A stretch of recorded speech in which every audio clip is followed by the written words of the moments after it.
நம்பிக்கை துரோகம் மற்றும் மனநிலை மாற்றம்.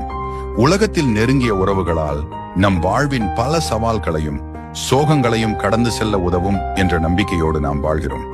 ஆனால் அந்த நெருங்கிய உறவில் நம்பிக்கை துரோகம் நிகழ்ந்தால் அது மனதின் அடித்தளத்தை உலுக்கிவிடும். இதனால் தான் பலர் எதுவும் தேவையில்லை என்ற மனநிலைக்கு தள்ளப்பட்டு விடுகிறார்கள். இது இயல்பானது. ஆனால் இந்த நிலை நீடிக்காமல் அதை ஒரு புத்துணர்வாக மாற்றிக்கொள்ள வேண்டும். நமக்காக நாமே உறுதியாக நிற்க வேண்டும்.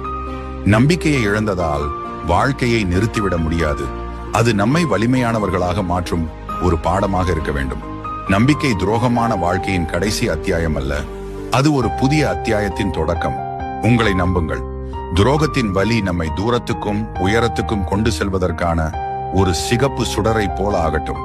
முடிவில் நெருங்கிய உறவின் நம்பிக்கை துரோகம் உங்கள் வாழ்க்கையை மாற்றுகிறது. ஆனால் அதை நீங்கள் எப்படி எதிர்கொள்கிறீர்கள் என்பதில்தான் உங்கள் வெற்றி அடக்கம். உங்கள் சாதனைகள் உங்கள் பதிலாய் பேசட்டும்.